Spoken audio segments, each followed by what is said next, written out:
En el nombre de Jesús, nuestro Señor y Salvador. Amén y amén. Hemos leído 1 Corintios 15:7, la frase que dice: después apareció a Jacobo. Jesús apareció después que resucitó de entre los muertos. Apareció un total de 12 veces. Desde el día de resurrección, domingo de resurrección, a Pentecostés. Es difícil de calcular con exactitud cuántos días hay, pero el mejor estimado es 40 días.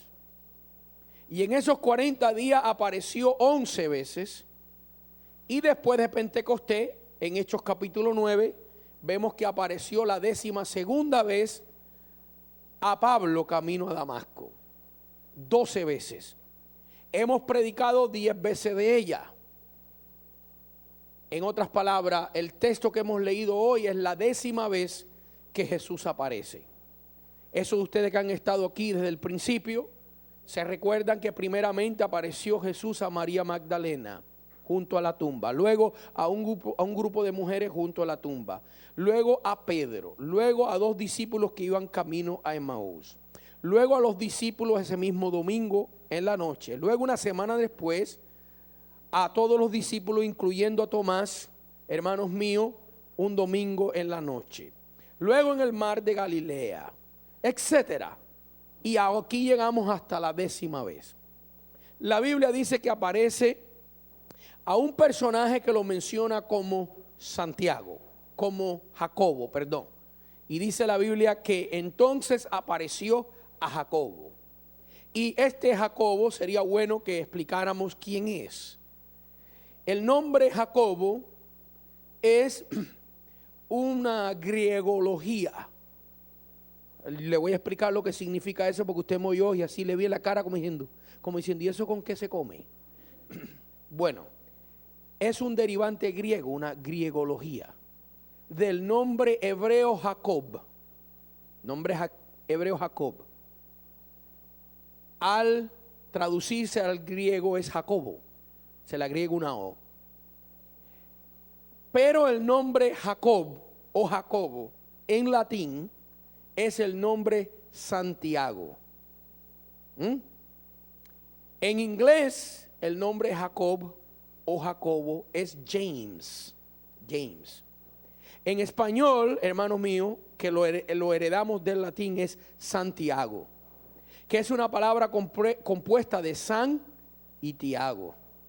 La palabra Tiago es la traducción literal del nombre Jacobo o Jacob o Jacob del hebreo. Tiago en latín y santo. Santo Jacobo o Santo Tiago. Y nosotros en el castellano lo hemos pronunciado tantas veces que lo pronunciamos juntos, Santiago. Así que esto es importante porque en la Biblia este personaje algunas veces se le llama Jacobo y otras veces se le llama Santiago. Y si usted no entiende esto, entonces se confunde. Tenemos una epístola en la Biblia que se llama la epístola de Santiago. Es este mismo personaje, es esta misma persona a la cual el Señor se le aparece. Y esa epístola tan linda, llena de doctrina, llena de reconocimientos al Señor, llena de consejo. Santiago era uno de esos predicadores al grano, parecido a Juan el Bautista, que no andaba con muchos rodeos. Cuando usted lee la epístola de Santiago, habla acerca de la consagración, de vivir en santidad para Dios, de hacer buenas obras para el Señor, y sobre todo es una epístola que levanta el señorío y la divinidad de Cristo. Y según estemos en la palabra o en el estudio de hoy, va a ver usted por qué. Ahora, hermanos míos, ¿quién era este Santiago? ¿Por qué tanta explicación de este nombre? Bueno, en Gálatas capítulo 1, versículo 19, eso ustedes que lo quieran buscar está bien, aunque se convierte en un estudio bíblico, no importa, hermano. La Biblia nos enseña quién es este Santiago. Y mientras ustedes buscan el texto bíblico, aprovecho para saludar a la familia Salazar, hermano. Que el Señor les bendiga. Sabemos que están allá con el hermano Jaime y estamos contentos que están apoyando, pero nos da alegría de verlos aquí en casa. Que Dios les bendiga, hermano, y a todos los demás. Gloria al Señor. Entonces, hermano, ¿quién es este Santiago? Sería bueno que identificáramos quién es este Jacobo, quién es este Santiago, que ya hemos explicado que el nombre Santiago es la traducción latina del nombre Jacobo. Ahora, Gálatas 1:19 dice, pero no vi a ningún otro de los apóstoles. Y este es el apóstol Pablo, hablando de una de sus visitas a Jerusalén. Y aquí vemos que pone a este Jacobo, a este Santiago que vamos a leer en un segundito, hermanos míos, al nivel de los más apóstoles. En otras palabras, que Santiago, al que Cristo se le apareció, Jacobo, al que Cristo se le apareció, resucitado, llegó a ser uno de los apóstoles también. Pero no vi a ningún otro de los apóstoles en esta visita que Pablo se está refiriendo en Gálatas 1:19. Vemos que dice, sino a Jacobo, el hermano del Señor. Y aquí está la cosa. Jacobo, el hermano del Señor. Porque ahora se complica el asunto de quién es este Santiago, quién es este Jacobo que el Señor se le aparece. Porque esos de nosotros, que creo que somos la mayoría, que venimos de una cultura o una trascendencia católica, apostólica, romana, se nos ha enseñado a nosotros de que María no tuvo otros hijos, de que María solamente dio a luz al Señor, y por supuesto que creemos eso, que lo engendró por obra y gracia del Espíritu Santo, y por supuesto creemos eso. Pero la iglesia romana ha inculcado una creencia que yo no sé por qué, cuando ellos o escuchan que nosotros decimos, y demos un poquito de tiempo para enseñárselo en la Biblia, no se alarme conmigo, cuando nosotros enseñamos y decimos que María y José tuvieron otros hijos, yo no sé por qué ellos ven eso como pecado. Porque el matrimonio fue algo que instituyó Dios, y el tener hijos es una bendición de Dios. Y el que María se haya casado con José, su marido, y haya tenido hijos con él, eso no la hace pecadora. Eso no le quita ninguna santidad. Eso no le quita absolutamente nada. Las mujeres más santas en la Biblia, como Rebeca, como Sara, como Ruth la Moabita, tuvieron hijos y no perdieron su santidad. Porque el tener hijos con tu esposo, con el hombre que Dios te ha dado, con un hombre santo como era José, no es pecado. Ahora, no es que nosotros queramos decir y aferrarnos de que María tuvo otros hijos, es que la Biblia lo dice, es que la Biblia lo enseña. Y este Jacobo, al cual el Señor le aparece, la Biblia dice que era hermano del Señor. No lo digo yo, sino lo dice la palabra del Señor. Ahora, hermanos míos, hablemos un poquitito de esto para que el tema quede claro antes de lanzarnos a predicar. Yo sé que más o menos estoy dando una introducción y suena esto como estudio bíblico y está bien. No tiene nada de malo que de la palabra, del púlpito se enseñe la palabra. Y tenemos que dejarnos de fanatismo, hermano. Yo creo en el culto vivo, creo en el entusiasmo, creo en el brincar, creo en el alabar a Dios. Pero cuando la gente piensa que ahí donde está la bendición, eso es idolatría, hermano. La bendición está en la unción de Dios. Y usted sentado en su casa dando un estudio bíblico, la gloria a Dios puede caer, hermano. Y un estudio así, un mensaje trazado pausaditamente, hermanos míos, Dios salva almas con eso también. Nosotros los hispanos hay veces que ponemos demasiado énfasis, hermano, en el emocionalismo y tenemos que tener cuidado con eso. La emoción tiene que ser, hermanos míos, auténticamente iniciada por el Espíritu Santo. Así que cuando hayan temas que se necesiten desarrollar un poquito pausados para que la gente lo entienda bien, ahí Dios se mueve también. Y ahí recibimos también. Entonces vemos aquí, hermanos míos, en Mateo 1, capítulo 24 y 25, una aclaración de este asunto de María. Yo sé que algunos de ustedes conocen de esto, pero hay mucha gente que se le ha olvidado y otros que no conocen de esto. A ver, ¿qué dice la Biblia de María y de José? ¿Qué dice la Biblia de la familia santa? De los hijos que salieron de ellos. Dice la Biblia que cuando el ángel habló a José en Mateo 1:24, y despertando José del sueño, hizo como el ángel del Señor le había mandado y recibió a su mujer. Así que vemos que José se casó con María. Vemos que José la recibió como su mujer. Y el versículo 25 muy importante dice, pero no la conoció hasta que dio a luz a su hijo primogénito y le puso por nombre Jesús. Aquí hay cosas dignas que notar. Primero lo que dice, no la conoció hasta que dio a luz a su hijo primogénito. En otras palabras, José no tuvo intimidad con María hasta que dio a luz a su hijo primogénito.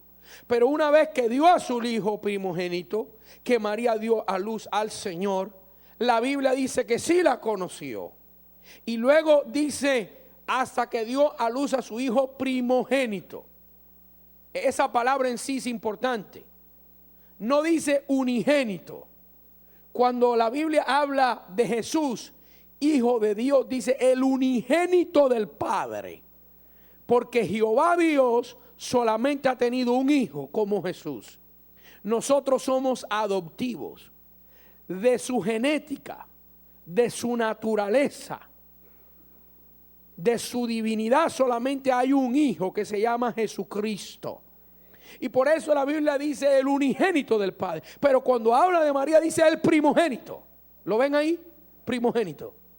Primogénito significa el primero entre varios. Por lo menos entre dos. Si Jesús fuera el único hijo que María tuvo, dijera el unigénito. Pero dice primogénito. Así que vemos aquí en la Biblia que José toma a María como su esposa. Vemos en la Biblia que la Biblia dice que tuvo otros hijos. Y ahora vamos a ir a Mateo 13, versículo 55, para que este tema se aclare más, hermanos míos, porque no podemos seguir avanzando con Santiago Jacobo hasta que veamos su vida, hasta que veamos cómo se crió, hasta que veamos lo que involucra su familia y su historia. Mateo 1:55, cuando Jesús viene a Nazaret a predicar y está predicando en la ciudad de Nazaret. Veamos lo que dicen los vecinos del mensaje del Señor y de la familia del Señor. Mateo 1:55, ¿no es este el hijo del carpintero? Mateo 13, gracias, 55. Mateo 13:55, ¿no es este el hijo del carpintero? Así que vemos ahí que conocían a José, que sabían cuál era su oficio. ¿No se llama su madre María? Y sus hermanos Jacobo, José, Simón y Judas. Así que vemos aquí que la Biblia nos menciona su familia. El versículo 56 dice, ¿no están todas sus hermanas con nosotros? ¿De dónde pues tiene todas estas cosas? No se está refiriendo, hermanos míos, a hermanos espirituales, porque esta gente de Nazaret no está hablando de los apóstoles, no está hablando de los apóstoles que son de Galilea, no son de Nazaret. Se está refiriendo a un grupo de gente que son de allí de la ciudad. Y claramente dice, ¿no se llama su madre María? Así que cuando dice hermanos, no está hablando de hermanos espirituales como la iglesia romana lo trata de decir. Porque está hablando aquí de un vínculo familiar. Está citando a María como su madre. Y luego, y sus hermanos, Jacobo, José, Simón y Judas. Así que vemos aquí, hermanos míos, que María tuvo hijos y tuvo hijas. Y que está aquí en la Biblia. Y que porque por ahí una iglesia, no sé por qué, quisieron enseñar que si María no tuvo más hijos, esto la hace santa o más santa. Porque nosotros creemos que es santa. Mucha gente dice, pastor, ¿y ustedes no creen que María es santa? Pues claro que creemos que es santa si está en el cielo, si fue la madre de nuestro Señor, si lo engendró por obra y gracia del Espíritu Santo. Mira, hermano, si nosotros viviéramos una vida cristiana como María vivió, hermano, no tuviéramos problema ninguno. Debemos imitar su vida, debemos imitar su fe. Tomara que Dios nos diera a nosotros ser la mitad de lo cristiana que fue María. Tomara, hermano. Pero de ahí a adorarla, de ahí a reconocerla como diosa, de ahí ponerla como la que limpia nuestros pecados, la intercesora, eso es antibíblico, eso no está en la Biblia. Eso no está en la Biblia. Ella nos enseñó que adoráramos a Jesús. Ella nos enseñó que el único Salvador era su Hijo. Ella nos enseñó a servir a Cristo y a reconocer a Cristo como Dios. Nunca ella. Eso no está en la Biblia. Eso se lo inventó alguien. Eso es antibíblico. Así que vemos aquí que María tuvo otros hijos. Eso no la hace menos santa. No, hermanos. Y que dentro de estos hijos, uno de ellos era este personaje, el cual estamos hablando hoy en día, que se llama Jacobo. Ahora, ¿qué pensaba Jacobo del Señor? ¿Qué pensaba su hermano que se crió con él? ¿Cómo sería, hermanos míos, Jacobo criarse con el Señor? Bueno, cuando eran niños, me imagino que si había canicas en aquellos tiempos, pues jugaban a las canicas. Sí, porque mucha gente se piensa que el Señor, cuando era un niño, ahí andaba con un arito en la cabeza. No era un niño. El primer milagro que hizo Cristo lo hizo después del bautismo. Cuando la paloma desciende sobre él, el primer milagro que se ve. El primer milagro que él produce directamente es en las bodas de Caná de Galilea. Así que en su niñez nosotros no tenemos ningún registro de que Cristo hizo milagro. Solamente que era un niño excepcional. Era un niño, dice la Biblia, que se crió sujeto a sus padres, a María y a José. Así que era un niño excepcional, un hijo excepcional. Lo único que tenemos de él es a los 12 años, cuando llega al templo. Dice la Biblia que los doctores de la ley se maravillaban del conocimiento que él tenía de la palabra de Dios, siendo un niño de 12 años. Pero aparte de eso, mi opinión, hermano, es que el Señor se crió como un niño común, jugando con su hermano Jacobo o Santiago, como usted le quiera llamar, y sus demás hermanos. Ahora, ¿qué creía Santiago? ¿Qué creía Jacobo del Señor cuando empezó a crecer, cuando fue bautizado, cuando empezó a hacer milagros, cuando andaba con un grupo de discípulos? ¿Qué creía él del Señor? Juan capítulo 7. Juan capítulo 7.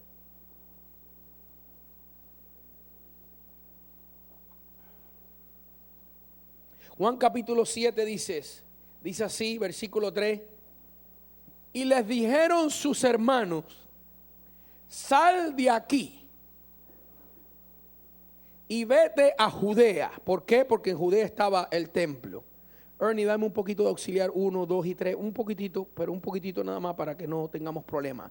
Y vete a Judea para que también sus discípulos vean las obras que haces. Ahora, eso suena muy bonito. Eso suena como algo positivo, que sus hermanos creían en él, pero sigamos leyendo para que usted vea lo que pasó. Porque ninguno que procura darse a conocer hace algo en secreto. Si estas cosas hace, y esa frase es clave, si estas cosas haces. Fíjense que lo que está diciendo en la Biblia es que Jacobo, Santiago, no dice que él había visto estas cosas, sino si estas cosas haces. En otras palabras, ellos habían oído de los milagros que Cristo había hecho, pero no los habían visto. Si estas cosas haces, manifiéstate al mundo. Y ahora Juan, en el versículo 5, el apóstol Juan, que es el que está escribiendo la epístola o el evangelio de Juan, nos interpreta lo que significaban estas cosas que sus hermanos le estaban diciendo al Señor. Y mira lo que significaba. Versículo 5. Porque ni aún sus hermanos creían en él. Así que era una forma arrogante o sarcástica. ¿Me entiende? Era una forma sarcástica. Como tú decirle a alguien: oh sí, tú eres muy inteligente. Si tú lees eso nada más, en la lectura no está los gestos que tú hiciste, no está la acentuación que le diste a ciertas palabras, y puede sonar eso como esa persona está diciendo que tú eres inteligente, pero los que están ahí le vieron la cara, saben que es un sarcasmo. Y Juan aclara en el versículo 5, dice: esto decían sus hermanos porque ni aun ellos creían en él. Así que cuando sus hermanos le decían: vete a Judea, manifiéstate al mundo, era un sarcasmo. Era como decir: Bueno, ¿y qué tú haces aquí? Si tú eres tan gran cosa, date a conocer. Si tú haces estas obras, pues vete y hazla por allá para que el mundo te vea. Era un sarcasmo. Y esto nos revela a nosotros, hermanos míos, lo que Jacobo creía de su hermano. ¿Qué creía Jacobo de su hermano? Pues nada, que eran exageraciones de la gente, que eran cuentos de la gente. No creía en él. Pero algo muy curioso acontece en el libro de los Hechos, capítulo 1, versículo 14. Hechos 1:14. Y vemos ahora aquí el día de Pentecostés. Y la Biblia dice que habían 120 reunidos esperando al Espíritu Santo. Y ahora dice así el Hechos 1:14. Todos estos perseveraban unánimes en oración. Escuche bien lo que dice ahí. Todos estos. ¿Cuántos eran los que estaban en Pentecostés? Ustedes que conocen un poco la Biblia. 120. ¿Y qué hacían los 120? Perseveraban unánime. ¿Usted sabe lo que es perseverar? Perseverar significa que tu cuerpo no quiere orar, pero tú ahí sigue clamando y levantando. Eso significa perseverar. ¿Y cuántos perseveraban así? Todos. Todos estos perseveraban unánime en oración y ruego. Ven, hermano, hay una aclaración ahí. Y ruego. Porque una cosa es orar y otra cosa es rogar. Una cosa es hablar con Dios y otra cosa es rogar a Dios. Y el que ruega llora. Y el que ruega gime. Y el que ruega clama. ¿Y cuántos estaban haciendo eso? Todos. 120 estaban clamando ahí. Y a ver quiénes estaban ahí. Con las mujeres. Y con María, la madre de Jesús. ¿A quién le estaba rogando María? ¿Lo ven ahí? ¿Ustedes se imaginan eso? Por eso es que nosotros no pedimos a María. A ver, si Cristo estaba en el cielo, ¿por qué la gente no le estaba pidiendo a María ahí? ¿Por qué no le estaba diciendo, María, mira, tú que eres la intercesora, el Señor está en el cielo, ya resucitó, te pedimos a ti? Y María allá en un cuartito, recibiéndolo de uno por uno, haciendo la entrevista. Eso no está ahí. María también está clamando. María también está rogando. María, aunque dio a luz a este ser, ella sabe muy bien que lo concibió sin varón. Ella es la que más cree en él. Ella es la que más sabe que este es el Hijo de Dios, pues salió de sus entrañas siendo ella virgen. Se lo anunció un ángel. Ella vio los milagros. Ella es la más cristiana que hay. Y dice aquí, hermanos míos, todos estos perseveraban unánimes en oración, ruego con las mujeres y con María, la madre de Jesús. Y aquí viene, y con sus hermanos. Muchos de nosotros se nos ha ido esa partecita, que en el día de Pentecostés estaban los hermanos del Señor, allí con María clamando a Dios también. Ahora, esa terminología con sus hermanos no se refiere a una terminología espiritual, como por ejemplo yo digo, estoy con los hermanos orando. No. Es literal aquí, porque en el versículo 13 ya menciona a los otros.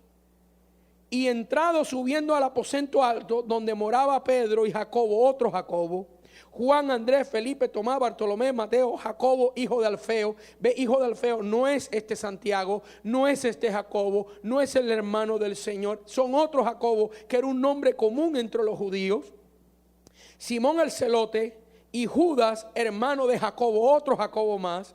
Todos estos perseveraban unánimes en oración y en ruego con las mujeres y con María, madre de Jesús, y con sus hermanos. Así que allí estaba Santiago, allí estaba Jacobo. Él fue uno de los 120. Él fue uno de los que salió hablando en lengua. Él fue uno de los que recibió al Espíritu Santo. Él fue uno de los que estaba clamando, buscando, pidiendo al Señor, no a su hermanito. Una de las cosas lindas de la epístola a Santiago es que en ningún lugar él se llama el hermano del Señor. Es Pablo el que lo llama el hermano del Señor para identificarlo. Pero en la epístola de Santiago, la que él escribe, él se dirige a Cristo como su Señor, como su Salvador, como su Dios, como su siervo. La palabra que más usa es esclavo del Señor, esclavo de Cristo. La palabra clave en el libro de Santiago es la palabra siervo, la palabra esclavo. Hermano, y ahora aquí está Santiago, clamando al Señor, pidiendo al Señor, rogando al Señor, derrama el Espíritu Santo. Señor, yo no estuve allí cuando tú hablaste con tus discípulos, pero Señor, no oigas mi ruego como tu hermano, yo soy tu siervo. Señor, derrama sobre mí el Espíritu Santo, ese consolador que tú le has prometido a ellos. Yo también lo quiero, dámelo a mí. Así decía María también. María, derrama el consolador, derrámalo sobre nosotros, ven sobre la iglesia, cae.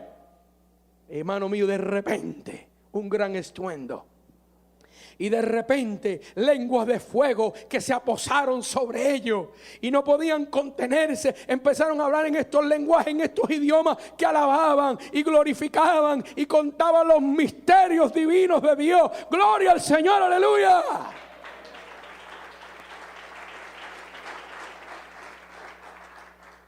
Pero ¿dónde se convirtió este hombre? ¿Cómo estuvo la cosa de Juan 7, que no creía en el Señor? Y ahora aquí lo vemos en Pentecostés clamando. Y en ninguna parte de los evangelios vemos a Jacobo siguiendo al Señor.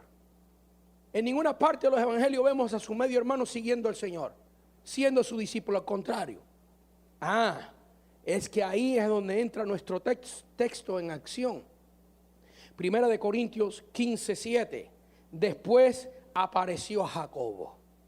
En otras palabras, que desde el domingo de resurrección a Pentecostés, que hay 40 días, en esos 40 días, la 10ª aparición que Cristo hace es a Santiago, a Jacobo.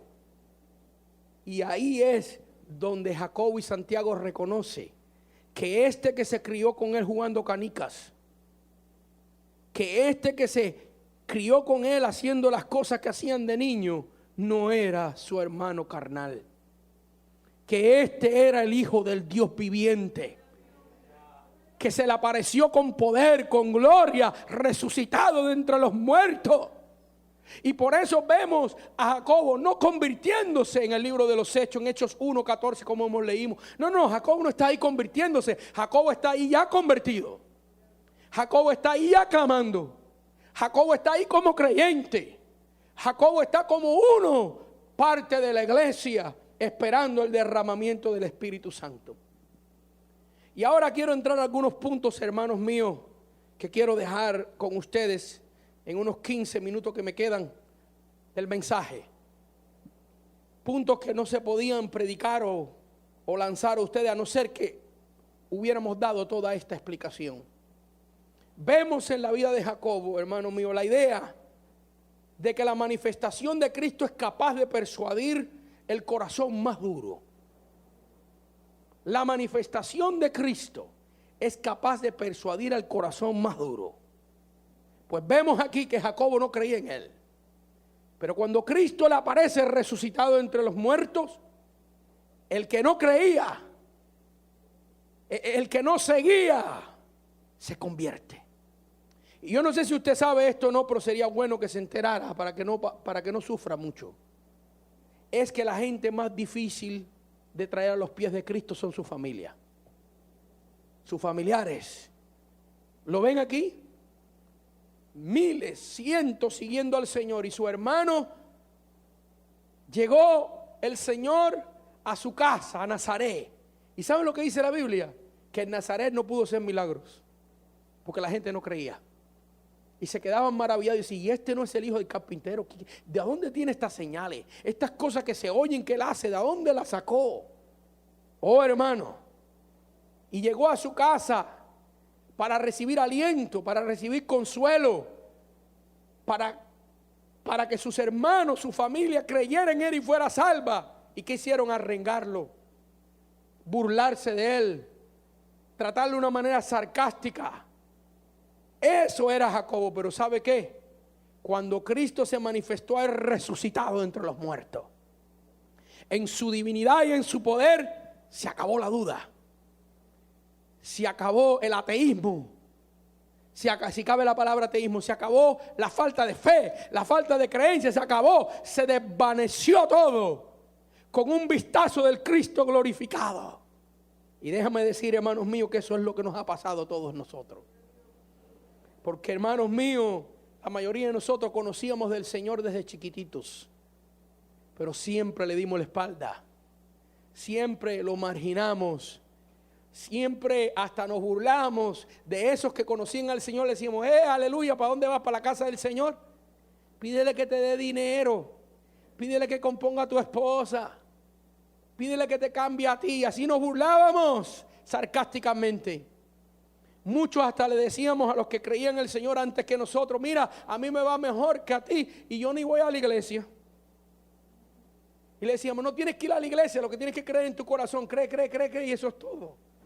Y estábamos en la tequila y en el ron y en los vicios, en el pecado, aunque conocíamos del Señor. Pero un día,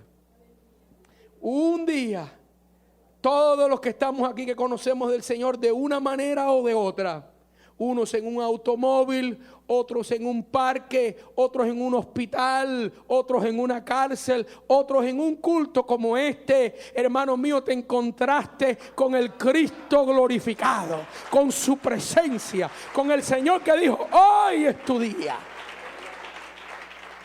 Y mira, en ese instante se acabó todo lo que tú escuchaste en la universidad de contra Dios, se acabó todas tus dudas.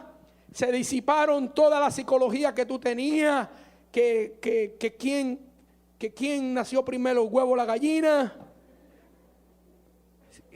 que de dónde salió la esposa de Caín, que si Dios es tan bueno porque hay terremotos en la tierra. Toda esa lógica que tú usabas para despeñar, arrengar, desbaratar con argumentos filosóficos y profundos la existencia de Dios. Sentiste su poder, sentiste su gloria, te tocó el Señor y se desbarató todo, se vino abajo todo. Y ahora la lógica no sirve, la psicología no sirve, porque tu alma sabe que Dios vive, tu alma sabe que Jesús de Nazaret ha resucitado de entre los muertos. Y aun cuando tu lógica viene a razonar contigo y te dice, no existe, esos son entusiasmos, esos son cuentos, hay algo que te sale de acá, de lo más profundo de tu ser, que dice, yo sé que mi Redentor vive. Y aquí con estos pies míos, con esta carne y estos ojos lo veré un día en gloria.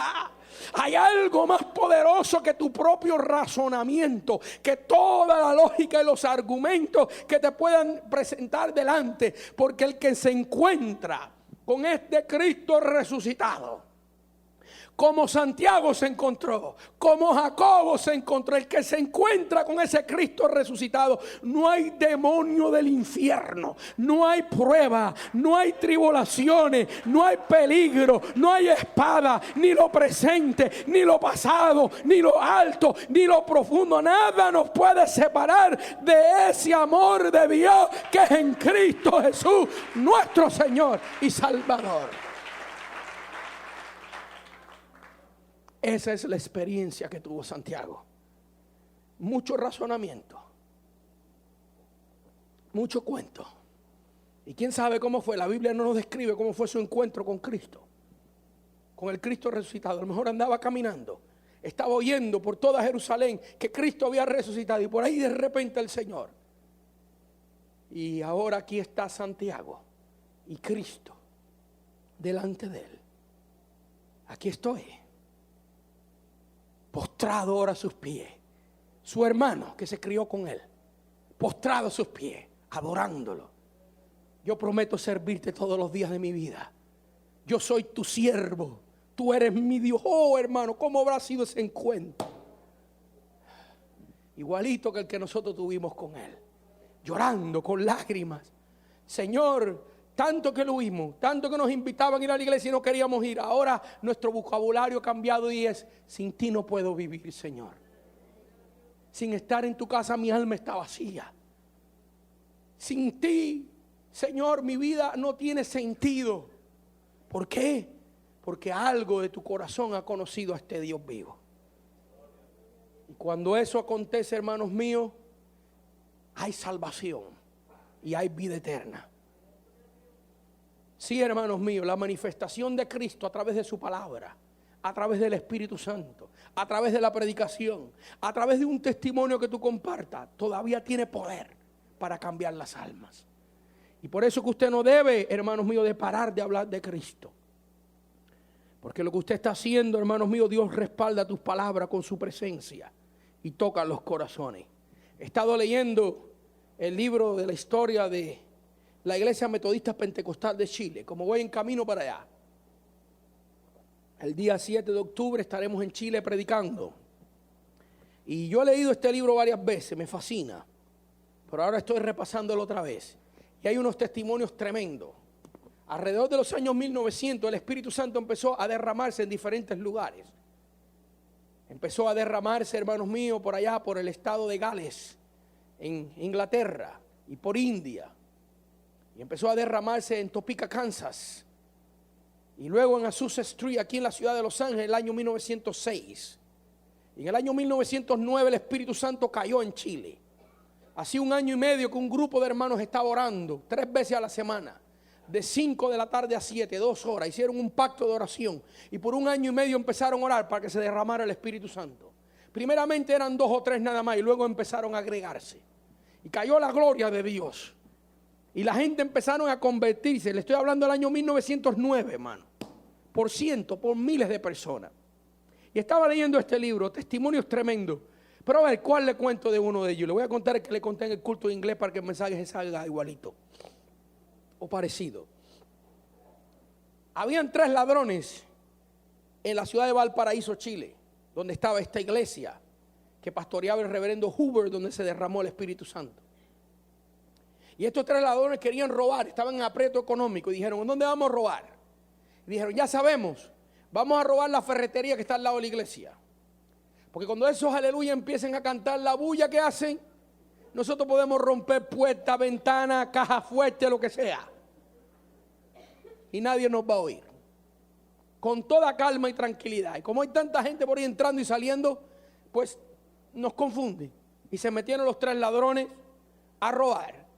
Esperaron que empezaran las alabanzas y la gente alabando a Dios. Y hermanos míos, cuando hay gente tocada por Dios, hacen una bulla tremenda. Lloro, lágrimas, alegría, gozo. Y eso es bueno, derramarse delante de Dios. Y empezó el algarabío, el gozo, la jocosidad delante de la presencia de Dios. Y los 3 ladrones dicen, bueno, métele martillo ahora a la caja fuerte, da el bulla ahí. Pero en medio de los martillazos el pastor sintió de Dios que pararan las alabanzas. Dijo, hermano, el Espíritu Santo me está mandando que hagamos una oración porque voy a empezar a predicar. Y empezó a predicar. Y los ladrones allá, hermanos míos, estaban esperando que empezara la bulla. No podían moverse porque si se movían y salían fuera de la casa todo el mundo los iba a ver. Ellos estaban esperando robar el dinero, que se terminara el culto y entonces salir con la gente para afuera y confundirse. Entonces no podían salir para afuera y ahí estaban esperando que empezaran las alabanzas o que empezaran a orar o algo para ellos seguir, hermanos míos, con la lima y con el martillo dándole la caja fuerte. Y ahí no podían medirse, ahora ellos no podían hacer bulla, porque los descubrían. Y entonces, hermanos míos, tuvieron que sentarse y oír el mensaje del predicador. Y a medio mensaje, hermanos míos, ahí estaban los ladrones en la puerta de la iglesia. Y interrumpieron al pastor y le dijeron, perdone, reverendo, es que usted está predicando y todo lo que usted está diciendo tiene que ver con nosotros. Y aquí estamos para entregarle nuestra vida a Cristo y cambiar en este día. Presencia del Espíritu Santo, el Cristo glorificado manifestándose. Y el pastor le dijo, ¿y qué pasa con ustedes? Y ahí empezaron a hablar que hemos venido a robar y se declararon y dijeron todo con lágrimas. Y el pastor dijo, bueno, si ustedes se han convertido a Cristo de verdad, vayan y entréguense a la policía ahora mismo. Y allá fueron y se entregaron. Y 6 meses les tocó preso, para eso que son de México, para el bote, 6 meses. Eso es señales de que se convirtieron de verdad, hermano. De que Dios hizo una obra instantánea en su vida. Lo que su abuelita no pudo hacer con todos los consejos que le dio. Las veces que habían caído presos, esos 3 hombres no cambiaban. Pero cuando se encontraron con el toque genuino, auténtico de Dios. La presencia de Cristo, eso persuadió su alma, así como el alma de Jacobo quedó persuadida, así como la de nosotros. Y Cristo todavía esto hace. Cristo todavía esto hace. Cristo todavía salva. Cristo todavía sana. Y esto te debe servir de ánimo a ti, para esos familiares aferrados a no entregarse al Señor. Fíjense, hermanos míos, y voy a concluir. Tengo mucho que compartir, pero voy a concluir. Fíjense, hermanos míos, que hay que tener paciencia en esto. Porque ¿qué tiempo le tomó a Jacobo convertirse? Toda la vida. ¿Usted cree, hermanos míos, que Jacobo cuando era niño no habrá escuchado alguna de las historias de María? Mire, María no podía hablar con claridad y decir, este hijo mío es el Mesías. No podía decirlo. ¿Sabe por qué? Porque su vida, la vida de Jesús, estaba en peligro. ¿Se recuerdan cuando Herodes se enteró que el Mesías había nacido? Que tuvo que venir un ángel de Dios y decirle a José que sacara al niño de Belén y tuvieron que salir huyendo a Egipto. Ellos no podían decir este es el Mesías. Pero hermano, estoy seguro que muchas veces Jacobo o Santiago había escuchado la historia de cómo los pastores llegaron al pesebre, de cómo los reyes del oriente vinieron a traer oro y mirra. Habrá escuchado Jacobo la historia, hermanos míos, de cuando Jesús tenía 12 años, cómo le predicó a los doctores de la ley. Jacobo sabía que algo diferente era con sus hermanos. Y en las palabras que hemos leído de Juan 7, en esas palabras está eso. Pues él dice, nadie que hace estas obras se esconde. ¿De qué obra? Entonces él había oído que Cristo había hecho un milagro. Vete con tus discípulos para allá, porque nadie que hace estas obras se esconde, sino que se da a conocer al mundo. Entonces él había oído de las obras, había oído de los milagros, y toda una vida negó al Señor, y toda una vida apartado de Dios. Pero cuando llegó su hora, que como que el Señor dijo, Jacobito, ahora te toca a ti. Vamos a hacer ahora, antes allá cuando éramos chamacos, tú me echabas una llave rusa por el cuello y yo me rendía. Pero ahora cuando yo me manifieste con gloria y con poder y como majestad, vas a ser tú el que vas a caer postrado a la planta de mis pies, Jacobito. Dele gloria a Dios, hermano, aleluya. Alabado sea el Señor. ¿Y qué tomó? Toda la vida del hombre tomó para que se convirtiera. No se dé por vencido orando, no se dé por vencido clamando, porque nosotros tenemos gente aquí que tomó 15 años de oración, 15 años de oración, ayuno, todo tipo de cosas, hablándole de Cristo. Y aquí están sirviendo al Señor. Así que vemos, hermanos míos, que cuando llegue la hora y el momento de las vidas, este Cristo de poder y este Cristo de gloria se manifiesta y toca y bendice. Y si la gente acepta al Señor, si la gente se rinde al Señor, su vida es cambiada instantáneamente. Póngase de pie en este día y dele gracias al Señor. Dile gracias. Mire qué bueno es el Señor. Qué misericordia tan grande. Saben ustedes, hermano, que Jacobo y Santiago fue contado con los apóstoles. Santiago, Jacobo, no solamente fue contado con los apóstoles, sino que llegó a ser el pastor de la iglesia de Jerusalén. En Hechos capítulo 15 lo vemos dirigiendo ahí la reunión que hay de Hechos capítulo 15, que es la primera convención de la iglesia que hay. Vemos a Jacobo dirigiendo esa convención. Pedro, Juan, los apóstoles viajaban tanto, ministraban tanto, y Santiago, Jacobo se había quedado en Jerusalén y él era el pastor. Cuenta la historia, hermanos míos, que Santiago era un hombre de tanta oración que le llamaban el justo. Y dice Eusebio, historiador cristiano que escribió en el año 325, que Santiago oraba tanto que sus rodillas tenían callos como de camellos y le llamaban el justo. Los fariseos lo arrestaron y lo pusieron en el pináculo del templo y le dijeron, lo amenazaron a muerte, que si no rechazaba su fe lo matarían. Y Jacobo, estando en el pináculo del templo y cientos de judíos abajo en el patio del templo, se paró en el pináculo del templo y empezó a predicar a Cristo y hablar de que él no era su hermano, sino era su Señor y su Dios. Y los judíos lo empujaron y cayó al piso reventado. Cuenta la historia que cayendo al piso, todavía estaba moribundo, logró ponerse de rodillas y orar por los que lo habían empujado y pedir que Dios le perdonara sus pecados. Y otros de los judíos que estaban allí tomaron piedra y lo acabaron de rematar con piedras en el piso. Así fue el fin de Jacobo. Así murió. Así lo cuenta la historia. El que no creía, el que no quería venir a la iglesia, el que no quería andar con los apóstoles. Y hermanos, así hemos creído nosotros al Señor. No pretendemos, hermanos, decir que somos tan fiel como Jacobo, pero quisiéramos ser, debemos ser. Pero ¿sabe qué, hermano? Muchos de nosotros hemos entregado nuestra vida al Señor, porque nos hemos conocido con el Cristo vivo. Señor, gracias por tu bondad con nosotros. Gracias por tus misericordias.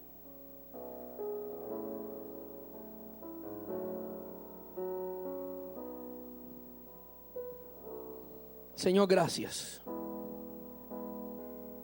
por la belleza tuya. Señor, tú hubieras podido haber desechado a Jacobo por no haber creído en ti, pero sin embargo tu misericordia fue tan grande que apareciste a él. No solamente apareciste a él, derramaste tu espíritu en él. No solamente eso, Señor, lo hiciste uno de tus apóstoles. No solamente eso, Señor, lo pusiste de pastor, de líder en la iglesia de Jerusalén. Gracias, Señor, porque también nosotros, desde que nacimos, conocimos de ti y nos apartamos de ti. Concluyo con esto, hermano. Yo sé que están de pie, no he perdido noción de esto. La primera persona que me habló a mí de Cristo fue mi abuela, que ya está en la presencia de Dios. Ella me habló de Cristo según ella conocía.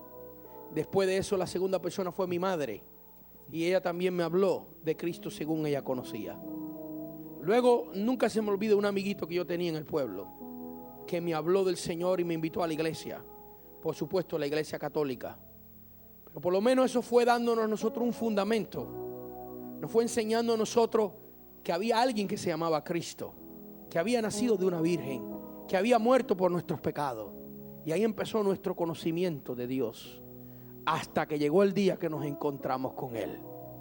Igual que Jacobo, desde niño él empezó a recibir el conocimiento de su mamá, lo que había oído de sus milagros, y estas cosas él no las creía, pero empezaron a hacer en él un fundamento, algo, hasta que Cristo se manifestó en él.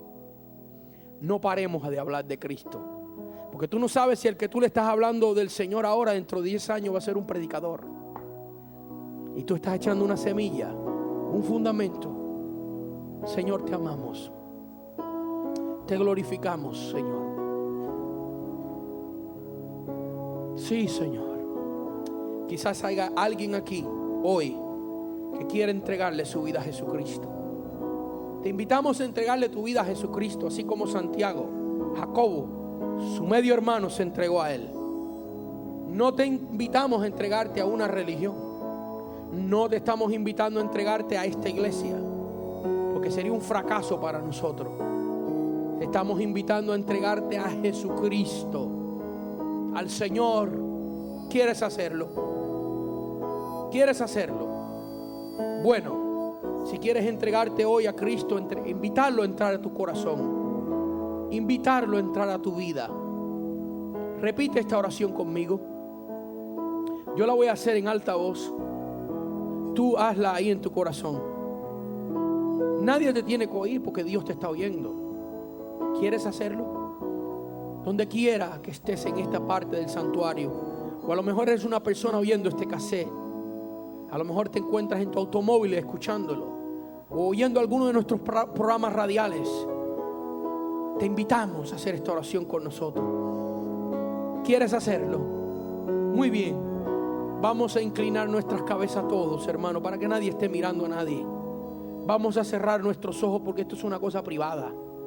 Y ahí en tu corazón, sin que nadie te oiga, tú repite esta oración conmigo. Es para invitar a Cristo a tu corazón. ¿Listo? ¿Lista? Muy bien. Repite conmigo y di así: Jesucristo, yo reconozco hoy que soy un pecador y te pido perdón por mis pecados. Jesucristo, te entrego mi vida, te entrego mi corazón. Señor, perdóname, límpiame con tu sangre, díselo. Señor, con esa sangre que tú derramaste por mí en la cruz, límpiame de mis pecados. Señor, entra en mi corazón, te invito a entrar en mi corazón. Lléname de tu Espíritu Santo. En el nombre de Cristo. Amén y amén.